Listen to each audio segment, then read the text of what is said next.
So ayun guys, gabi po, araw sa inyong lahat diyan kung saan sulok ka man ng mundo. Alam ko kung bakit nandito ka sa ating video ngayon. So, ang ating pag-uusapan, paano nga ba mag-vlog, paano gumawa ng content.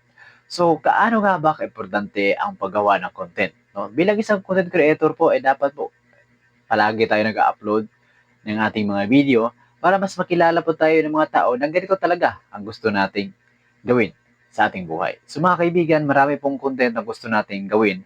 No, isipin mo na lang na ano talaga ang magpapasaya sa iyo, no? Kasi dito mga kaibigan sa gagawin pa nating mga content dapat masaya po tayo dito.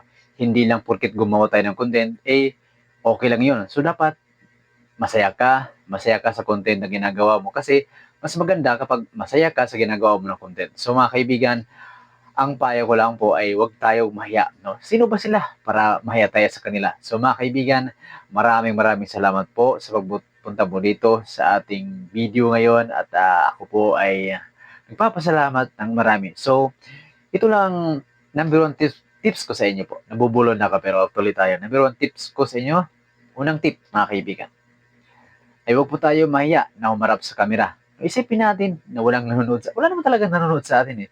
Merong manonood kapag i-upload na natin, no, mga kaibigan, kapag uploaded na. So, ngayon, wala pa nanonood, kaya patuloy po tayo. So, ayan po.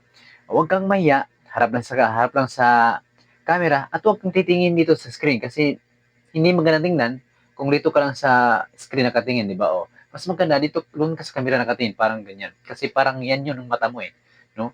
Siya ang mata mo. So, parang kinakausap mo yung tao talaga. Yung target, eye-to-eye contact po tayo. Yung, yun, no, nakatitig ka. So, ang pangit pag ganito ka sa screen ka nakatingin, di ba? So, mas maganda kapag doon ka nakatingin sa camera mismo. So, yan po. So, magandang gabi. At, patuloy lang po tayo sa paggawa ng content. So, bilang isang content creator, dapat hindi tayo mahiya. No? Kapalan natin ang mukha natin kasi gusto natin maging isang content creator.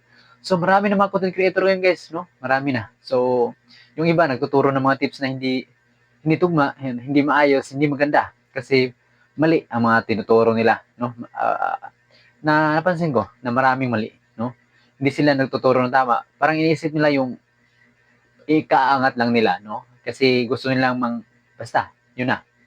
So dito, malalaman mo kung paano talaga yung gagawa ng content na maganda, no? Dapat talaga sarili mong content yung gagawin mo at huwag kang kukuha sa iba, no? Sarili mo para madali kang ma-monetize. So mga kaibigan, wag kang maya. Patuloy lang sa paggawa ng content, no? Mga kaibigan. So, yun lamang po. Maraming salamat at magandang gabi.